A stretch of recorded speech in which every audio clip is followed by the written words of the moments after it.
Si la situation continue à se complexifier au niveau du Niger, serez-vous content, serez-vous tranquille d'apprendre qu'il y a potentiellement un gros conflit qui se trame au Niger et puis à Abidjan, il y en a qui sont en train de jouer à la Coupe d'Afrique? C'est-à-dire que je parle même pas par peur que les choses arrivent jusqu'à Abidjan, mais même par solidarité. Est-ce que ça aurait du sens? Moi, je sais pas ce que vous pensez de ça. Et je pense qu'aujourd'hui, si les gens se posent la question de savoir justement de l'annulation de la CAN, en réalité, c'est surtout par rapport à cet aspect-là. Et tout le monde doit se poser ces questions-là, parce que moi, pour ma part, en tout cas, pour moi, ça n'a aucun sens si au Niger, ça commence à monter en pression et qu'il y a des coups de feu là-bas, que en Côte d'Ivoire, la CAN se joue. La CAN est-elle annulée? C'est la question qu'on se pose aujourd'hui. Bienvenue les amis sur Sper Noir.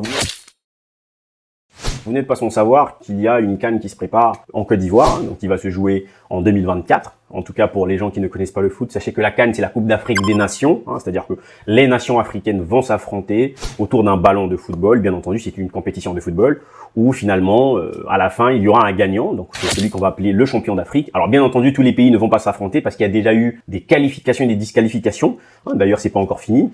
Et cette année, en tout cas pour 2024, cette édition, ça va se dérouler en Côte d'Ivoire, en 2024. Alors, pourquoi on parle de ça et pourquoi on parle d'annulation? Parce que bon, il n'y a pas de raison aujourd'hui que l'on parle d'annulation, de CAN ou quoi que ce soit. Mais en réalité, je ne pense pas qu'il y ait une question d'annulation dans ce sens-là. Mais je vais expliquer dans cette vidéo la crainte et les risques que court, j'ai envie de dire, cette CAN. Premièrement, donc je tiens à préciser, attention, il n'y aura pas de guerre en Côte d'Ivoire. Enfin, j'espère que ça n'arrivera pas. Et si on parle d'annulation de CAN, on sait que c'est tout de suite en lien avec tout ce qui se passe au Niger, mais pas certainement parce qu'il va y avoir la guerre. En tout cas, on pense que ça ne va pas arriver. En revanche, on sait qu'aujourd'hui, on a donc deux clans. Comme nous sommes des champions à suivre les Occidentaux et à prendre exemple l'Occident dans un certain nombre de choses, on se pose quand même la question de savoir si demain, il va y avoir justement des décisions qui vont être prises contre certains pays. Je vais citer tout ça de toute façon tout à l'heure.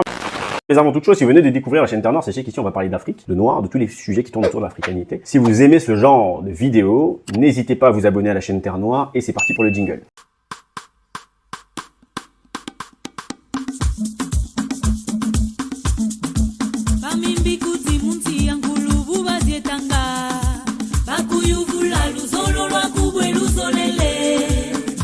Les amis, la situation du Niger montre bien ce qui se dessine.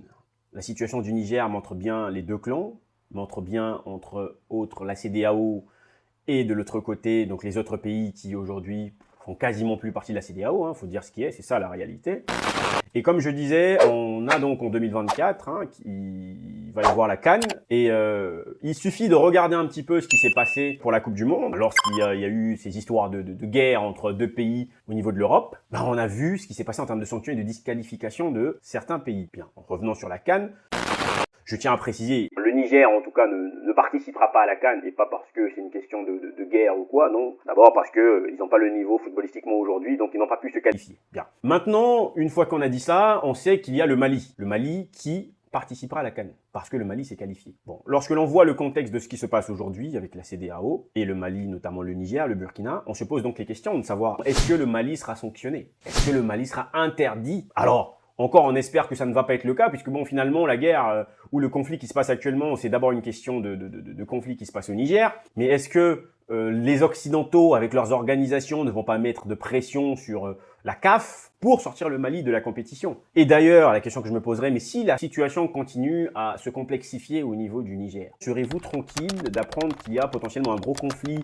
qui se trame au Niger et puis à Abidjan, il y en a qui sont en train de jouer à la Coupe d'Afrique? C'est-à-dire que je parle même pas par peur que les choses arrivent jusqu'à Abidjan, mais même par solidarité. Est-ce que ça aurait du sens? Moi, je sais pas ce que vous pensez de ça. Et je pense qu'aujourd'hui, si les gens se posent la question de savoir justement de l'annulation de la CAN, en réalité, c'est surtout par rapport à cet aspect-là.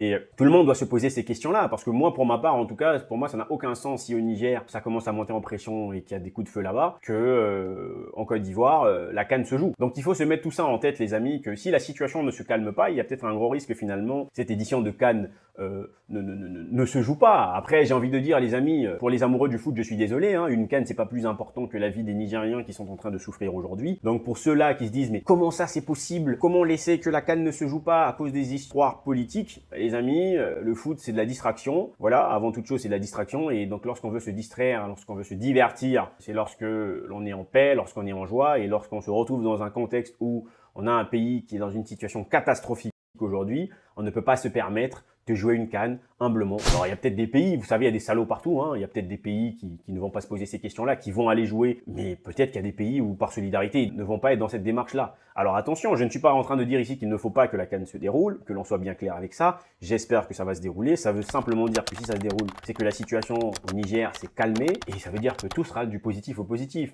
En tout cas les amis, moi je ne sais pas ce que vous pensez de cette situation. Je ne sais pas si vous êtes amoureux de la CAN et vous aimez bien regarder la CAN, parce que moi le premier j'aime beaucoup regarder la CAN parce que quand je vois les joueurs africains qui vont jouer, il n'y a pas mieux. En tout cas, j'espère que tout ça va se passer dans le bon ordre et que la CAN va donc se dérouler sans qu'il y ait de changement de délai ou de date. Et pour le reste, les amis, dites-moi ce que vous pensez de ça. Est-ce que vous pensez qu'il y a un gros risque que la CAN ne se joue pas ou il y a un gros risque de décalage de la CAN à cause des situations politiques actuelles? Laissez-moi ça en commentaire. Je me ferai le plaisir de lire et de vous répondre. Pour le reste, on se dit à très bientôt pour une prochaine vidéo. Ciao!